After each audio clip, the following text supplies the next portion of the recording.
शुरू अल्लाह का नाम लेकर जो बड़ा मेहरबान नहायत करम करने वाला है। देखती आँखों सुनते कानों को राबिल अकबर का अस्सलाम वालेकुम।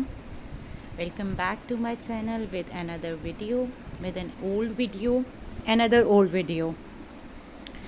गांव की है, बड़ा प्यारा मौसम था, दिलकश नज़ारे थे। और दिलकश नज़ारे तो खैर नहीं थे, दिलकश नज़ारे तो सिर्फ मेरे गांव के हैं। किसी दिन दिखाऊंगी आपको अपना गांव, जाऊंगी ना किसी दिन तो ज़रूर आपको अपना गांव दिखाऊंगी। वो गांव जहाँ मेरे वालिद साहब पैदा हुए, वो गांव जहाँ मेरी वालदा साहिबा पैदा हुई, वो गांव जहाँ इन लोगों की शादी हुई, वो गांव जहाँ इन्होंने रख्ते सफ़र बांधा कराची के लिए, वो गांव, वो सफ़र, वो रास्ते दिखाऊंगी जहाँ से इन लोगों ने पहला अपना सफ़र शुरू किया था, कराची की तरफ गामज़न हुए थे। अबू बताते हैं कि उन दिनों में ये सफ़री सहूलियात तो मुयस्सर नहीं थी, तो हरीपुर का जो गांव है, हमारे गांव से लेकर हरीपुर मेन शहर तक का सफ़र करीबन घंटे 1.5 घंटे का था पैदल। और वो मेरे वालिद साहब और वालदा साहिबा ने सामान उठाकर पैदल तय किया था। और वो कभी हम अपने वालिद साहब के साथ गए, कभी वालदा साहिबा के साथ जाते थे जब छोटे थे। छोटे नहीं मतलब बड़े ही थे, लेकिन इतने बड़े भी नहीं थे जितने आज हैं, और इतने छोटे भी नहीं थे जितना बचपन होता है। तो अब अम्मी बताती थी कि ये यहाँ बैठी थी तुम्हारे वालिद साहब के साथ और यहाँ से सफ़र शुरू किया था, और ये सारा कुछ।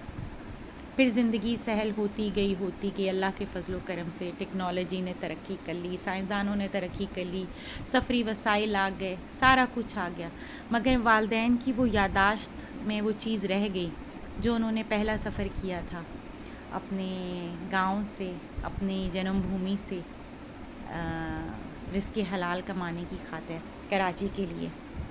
दादा दादी मेरे हयात नहीं थे, तो पर दादी साहिबा ने हमारे वालिद साहब को पाला था, और बस फिर वो भी दागे मफ़ारकत दे गई वालिद साहब को। तो बस फिर अब्बू और अम्मी आ गए। बहन भाई, अब्बू के एक बहन थी एक भाई था, उनको साथ लिया, उंगली पकड़ी। एक की शायद अम्मी ने पकड़ी होगी, फुप्पो की, जो कि अल्लाह पाक के पास चली गई, अल्लाह पाक उनको गरीक रहमत करे। और चाचे की उंगली अब्बू ने पकड़ी होगी, वो भी अल्लाह पाक के पास चले गए। कल मैंने एक वीडियो डाला था, मेरे वाले चाचा की बरसी थी, तो उनकी उंगली वालिद साहब ने पकड़ी होगी और चलते बने होंगे कराची के लिए।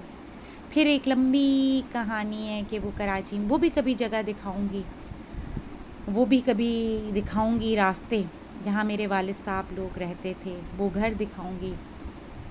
और अच्छा, ये सारी बात करते हुए ना, ज़िंदगी आँखों के आगे वो सारी ज़िंदगी मैंने देखी तो नहीं, लेकिन जो अपने वालिदैन की ज़बानी सुना वो आँखों के आगे आ रही है। गांव तो ये है ससुराल का, मगर हैरत अंगेज़ बात यह है कि याद मुझे वो गांव आ रहा है जो मेरे वालिदैन का था, जिसमें मैं बहुत कम गई हूँ, शाज़ो नादर गई हूँ। ये हसीन मंज़र बहुत हसीन लग रहा था तो इसको कैप्चर किया था। खुदा जाने अब यहाँ पे रिक्शा भी नहीं, चिंची क्यों खड़ी हुई थी। माँ बाप कभी भी नहीं भूलते, चाहे हयात हों या ना हयात हों। वालिद साहब अल्लाह के पास गए हुए 6 साल का अरसा हो गया। अल्लाह पाक उनकी बेहतरीन मग़फ़िरत फ़रमाए, अल्लाह पाक उन्हें उनके दर्जात बुलंद फरमा के जन्नत के आला तरीन बागों में रखे, जहाँ हजूर पाक सल्लल्लाहु अलैहि वसल्लम के ग़ुलाम ग़ुलाम रहते हैं। उनके पाँव की खाक में मेरे वालिदैन को जगह दे अल्लाह पाक, तब भी बहुत बड़ी बात होगी। आमीन सुम आमीन। तो मैं ये बात करते करते एकदम सोचा कि शुरू तो मैंने ससुराल के गांव से किया था, ये मैं कहाँ पहुँच गई। और गांव भी बहुत दूर, यहाँ से तकरीबन 8 घंटे के फ़ासले पे, 9-10 घंटे के फ़ासले पे मेरा गांव आता है। और इससे हज़ार करोड़ अरब खरब दर्जे मुख्तलिफ है। ये मैदानी इलाका है, वो पहाड़ी इलाका है, लेकिन इतना खूबसूरत है।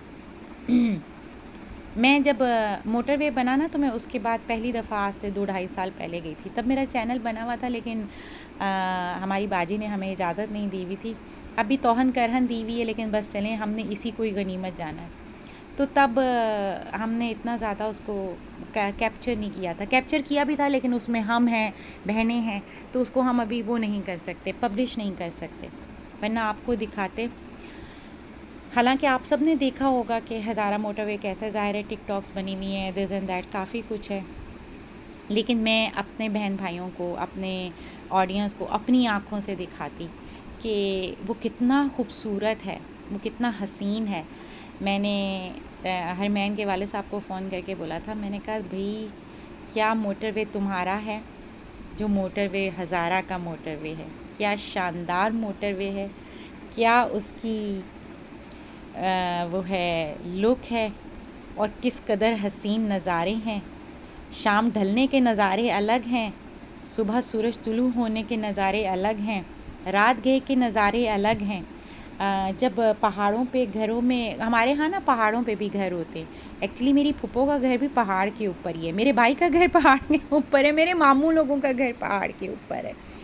तो जो मोटरवे पे जो इर्द गिर्द पहाड़ हैं, उन पे जो घर हैं, जब वो रात को उनमें लाइट्स ऑन होती हैं तो दूर देश से ऐसा लगता है कि जैसे कहीं तारे टिमटिमा रहे हैं और आसमान कहीं दूर ज़मीन से मिल रहा है, और जहाँ आसमान ज़मीन से मिल रहा है वहाँ तारे भी झुक के नीचे आ गए हैं। इतनी खूबसूरत मंजरकशी होती है। मैं ज़रूर दिखाऊंगी। अभी मेरे भांजे की शादी है मई में, मेरा इरादा नहीं है, लेकिन अगर मैं गई तो मैं आप लोगों को वो एक एक जगह दिखाऊंगी अपनी आँखों से, अपनी ज़बान से। उस जगह की खूबसूरती हर किसी ने बयान की होगी अपने तरीके से। ज़ाहिर है हर किसी को अपनी जन्मभूमि बहुत अच्छी लगती है, मुझे भी बहुत अच्छी लगती है, मगर जब आप उसे मेरी आँखों से देखेंगे ना, आपको बहुत प्यारी लगेगी, अच्छी लगेगी। दिलकश नज़ारे हैं, दिल रो नज़ारे हैं, ऐसे लगता है जैसे ब्रेथ टेकिंग नज़ारे हैं। आप गिलगित बल्तिस्तान या नॉर्दर्न एरियाज़ जाएं, वो तो एक अलग बात है। मतलब ये तो मेन शहर हैं, हरीपुर, मानसेरा, एबटाबाद, ये मेन शहर हैं। इनमें बहुत ज़्यादा शोर व गुल भी है, सारा कुछ भी है, मगर फिर भी बहुत खूबसूरत है। मैं अपनी वो घर दिखाऊंगी जहाँ मेरे अम्मी अब्बू रहे, फिर अपनी अम्मी का घर दिखाऊंगी, और अब मेरे वालदैन का जहाँ बचपन गुजरा, जहाँ शादी होकर आए। तो अब ये शुरू मैंने कुछ और बात करने के लिए किया था, मगर ये बात कहाँ से कहाँ चली गई। तो अब एक और ब्लॉग बनाऊंगी इस गांव के ऊपर जो इसकी ये भी खूबसूरत है, ये रास्ते भी खूबसूरत हैं, इसमें कोई शक नहीं है। लेकिन बस अब माँ बाप की बात तो और ही होती है ना, मैका तो फिर मैका होता है। क्या ख्याल है? चलें जी, यहाँ अभी तक के लिए इजाज़त दीजिए और यही जगह एंजॉय कीजिए, बातों को सुनिए और जगहों को देखिए, और लाइक शेयर एंड सब्सक्राइब कीजिए। अगर अच्छा लगा तो कमेंट भी कीजिए। फिर मिलते हैं एक अलग वीडियो में, अलग बातों के साथ, अलग नज़ारों के साथ। तब तक के लिए अल्लाह हाफ़िज़।